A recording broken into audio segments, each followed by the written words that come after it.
Yes hello student, तो plus two class के syllabus में आज शुरुआत करते हैं मॉडर्न फिजिक्स की। मॉडर्न फिजिक्स की अगर हम बात करें स्टूडेंट्स, जो मॉडर्न फिजिक्स की शुरुआत होती है इलेक्ट्रॉन की डिस्कवरी के बाद। बात है 1917 की, जब इलेक्ट्रॉन की डिस्कवरी हुई। इलेक्ट्रॉन की डिस्कवरी के बाद फिजिक्स के फील्ड में क्या आ जाती है, एक क्रांति आ जाती है, रिवोल्यूशन आ जाता है। क्योंकि इलेक्ट्रॉन की डिस्कवरी के बाद स्टूडेंट्स फिजिक्स के फील्ड में क्रांति आती है, रिवोल्यूशन होता है। फिजिक्स में इलेक्ट्रॉन की डिस्कवरी के बाद बहुत सारे न्यू कॉन्सेप्ट जो है सामने आते हैं, और फिजिक्स जो है इलेक्ट्रॉन की डिस्कवरी के बाद बहुत ज़्यादा से क्या होती है, डेवलप होती है। ठीक है, फाइनली इलेक्ट्रॉन की डिस्कवरी के बाद जो फिजिक्स डेवलप हुई है उस टाइम पर उसको नाम दिया गया मॉडर्न फिजिक्स का, जिसको टिल नाउ अब तक भी मॉडर्न फिजिक्स का नाम दिया जाता है। ऐसा नहीं है मॉडर्न फिजिक्स की ये लेटेस्ट फिजिक्स है, नहीं।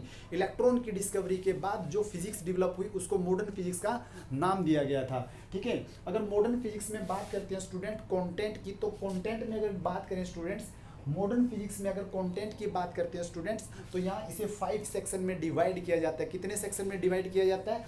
5 सेक्शन में डिवाइड किया जाता है। अगर समअप करके बात करें स्टूडेंट्स, जो हमारी 7th और 8th यूनिट है, कौन सी unit? Dual nature of matter and radiation, atom and nuclei. उन दोनों को समअप करके हमारी क्या बनती है? मॉडर्न फिजिक्स बनती है। ये स्टूडेंट्स, जैसा कि पहले आपको बताया जा चुका है, जो हमारी 7th यूनिट है dual nature of matter and radiation, 8th unit है एटम एंड न्यूक्लियाई, उन दोनों को समअप करके काउंट किया जाता है किसमें? मॉडर्न फिजिक्स में। उन यूनिट्स के कंटेंट को टोटल 5 सेक्शन में डिवाइड किया गया मॉडर्न फिजिक्स में। ठीक है, जो हमारा फर्स्ट सेक्शन मॉडर्न फिजिक्स में रहेगा स्टूडेंट्स, वो रहेगा फोटो इलेक्ट्रिक इफेक्ट। क्या होगा? Photo electric effect. जो हमारा सेकंड सेक्शन रहेगा मैटर वेव, जिसमें डी ब्रोगली के कॉन्सेप्ट पे बात की जाती है। ठीक है, जो हमारा थर्ड सेक्शन रहेगा स्टूडेंट्स, वो रहेगा एटॉमिक स्ट्रक्चर, जिसमें एटॉमिक मॉडल, जो एटम है उसकी डिस्कवरी क्या हुई, उससे रिलेटेड जो मॉडल दिए गए। ठीक है, जे थॉमसन का मॉडल हो जाता है स्टूडेंट्स, अल्फा स्कैटरिंग एक्सपेरिमेंट हो जाता है रदरफोर्ड का। ठीक है, बोहर पोस्टुलेट हो जाते हैं। ये सभी पढ़ेंगे हम किसमें? एटॉमिक स्ट्रक्चर में, जिसमें फाइनली हमें पता चलता है एटम की कंपोजिशन का। ठीक है, उसके बाद शुरुआत होती है स्टूडेंट्स नेक्स्ट सेक्शन की, न्यूक्लियर फिजिक्स। न्यूक्लियर फिजिक्स में हम बात करेंगे स्टेबल और अनस्टेबल न्यूक्लियाई के बारे में। ठीक है, नेक्स्ट सेक्शन जो हमारा रहेगा न्यूक्लियर फिजिक्स। फिर न्यूक्लियर फिजिक्स में हम स्टूडेंट्स बात करते हैं रेडियो एक्टिविटी पे, एंड लास्ट वन सेक्शन हमारा रहेगा एक्स रेज। एक्सरे जो है स्टूडेंट्स, वो हमारे जो आईआईटी जेई के जो कॉम्पिटिटिव एग्जाम है उसके सिलेबस में काउंट होता है। जो हमारा प्लस टू क्लास का सिलेबस होगा, जो हमारा प्लस टू क्लास का सिलेबस होगा, कंटेंट होगा, उस सिलेबस में एक्सरे जो है काउंट नहीं होता। ठीक है स्टूडेंट्स, अगर बेसिकली बात करते हैं तो मॉडर्न फिजिक्स की कहानी जो है वो शुरू होती है उनकी डिस्कवरी के बाद। जो फिजिक्स डेवलप हुई थी उसको हमने क्या नाम दिया था? Modern physics. ठीक है, इलेक्ट्रॉन की डिस्कवरी के बाद जो फिजिक्स डेवलप हुई उसको हमने क्या नाम दिया? Modern physics. इन रियलिटी अगर बात करते हैं स्टूडेंट्स, तो मॉडर्न फिजिक्स की कहानी शुरू होती है लाइट के नेचर को लेकर।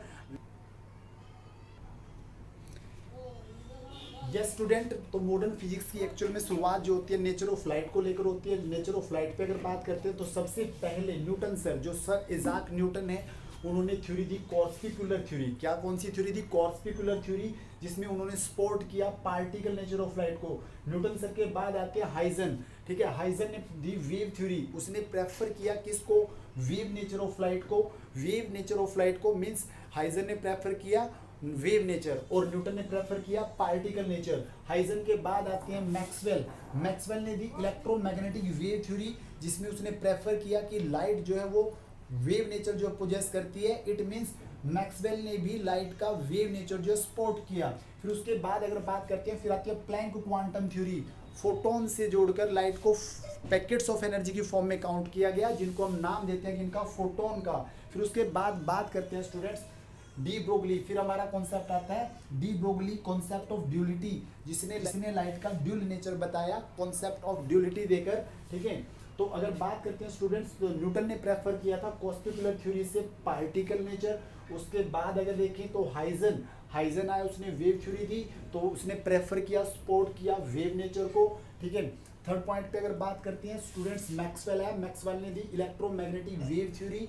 ठीक है, फोर्थ पॉइंट पर अगर बात करते हैं तो प्लैंक क्वांटम थ्योरी दी गई, मैक्स प्लैंक के द्वारा प्लैंक क्वांटम थ्योरी दी गई।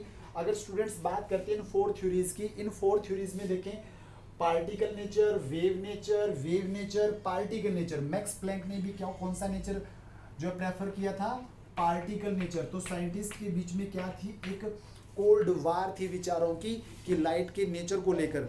साइंटिस्ट के बीच में लाइट के नेचर को लेकर एक कोल्ड वार थी, ठीक है, एक लड़ाई थी कि लाइट पार्टिकल नेचर पोजेस करती है या वेव नेचर पोजेस करती है। लास्ट में स्टूडेंट डी ब्रोगली आता है। डी ब्रोगली ने कॉन्सेप्ट दिया किसका, concept of duty. Concept of duty के अकॉर्डिंग अगर बात करते हैं तो डी ब्रोगली ने बताया स्टूडेंट्स कि लाइट जो है वो कैसा नेचर पोजेस करती है, ड्यूल नेचर पोजेस करती है। कैसा नेचर, ड्यूल नेचर पोजेस करती है। ड्यूल नेचर मींस व्हाट, कि लाइट का जो है वो पार्टिकल नेचर भी है।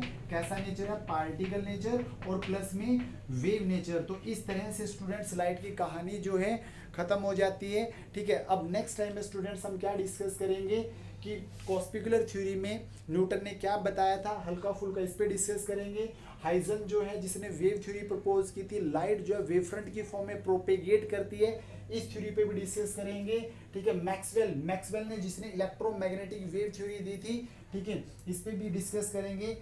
प्लैंक क्वांटम थ्योरी जिसमें कॉन्सेप्ट आता है स्टूडेंट्स फोटोन का, स्मॉल पैकेट्स ऑफ एनर्जी जिनको नाम दिया जाता है क्वांटा का, इस थ्योरी पे डिस्कस करेंगे। और लास्टली हमारा जो कॉन्सेप्ट है डी ब्रोगली हाइपोथेसिस, जिससे ड्यूलिटी की फॉर्म में स्टडी किया जाता है। केमिस्ट्री में आप लोगों ने पढ़ा होगा कि एवरी मूविंग पार्टिकल, अगर मैं डी ब्रोगली के कॉन्सेप्ट के अकॉर्डिंग अगर बात करता हूँ students, every moving particle possess dual nature, that is particle nature or wave nature, and the wave associated with that particle is given by h divided by p, where p is the momentum, mass into velocity। h जो है students यहाँ Planck constant है।